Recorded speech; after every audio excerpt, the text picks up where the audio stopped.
this Danish cartoon called John Dillermand is about a man with a giant private part, which he swings around and does stuff with, like doing the barbecue, using the lawnmower, helping a cat off a tree, and the likes.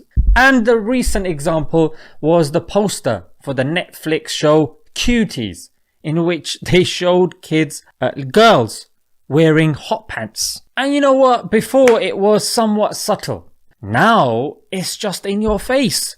Not only is it in your face, they're swinging it around and slapping it in our faces, then our kids' faces as well. I mean, that's the confidence that the pedophiles now have.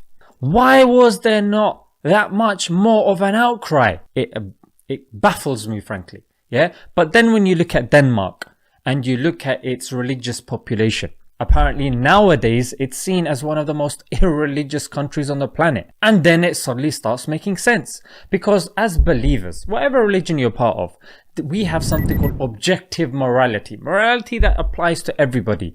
Yeah, rather than subjective morality that comes from individuals. And the more irreligious countries are, the more you see subjective morality and individualism and stuff like that. So then it starts making sense. Because where are they getting their morality from? From people. Or in my opinion, this should be allowed. First, it's adults that are being defined by their sexuality. Oh, I'm this and I'm that. And what's this being defined by your sexuality? You know, sex is a very small part of our life. But yet it's being stretched from that, under 5%. It's being stretched to like 70-80%. Via social media, via advertising, because they're using that to fill the void of purpose, of love, of compassion that we need. You might think that's a cartoon, mate. It's from Denmark. You might be one of those psychos that are like, yeah, it's happening over there, mate. But hopefully there are people watching. They'll be like, yo, if it's happened over there, then it's only a matter of time till it comes over here. And that's a good way of thinking.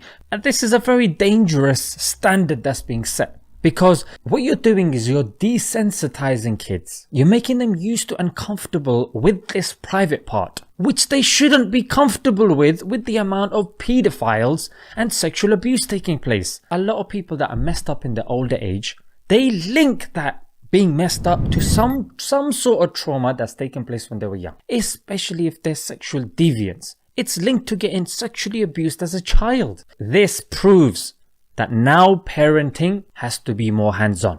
You cannot just let your child vegetate in front of the television anymore and just leave them there and just trust whatever they're seeing is legit and sending them to the school and thinking whatever they're being taught there is legit. Islamic school or non-Islamic school. You know what I'm saying? So you need to be more involved, with the teachers. What are you teaching my child with regards to this? And seeing and policing what your child is watching.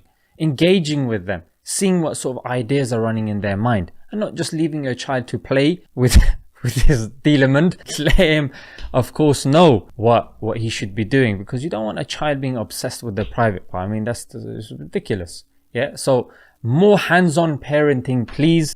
En dat terwijl die volwassenen dus helemaal naakt zijn. Onze prachtige modellen mogen hun badjassen laten vallen. Ik heb een vraag aan jullie allemaal.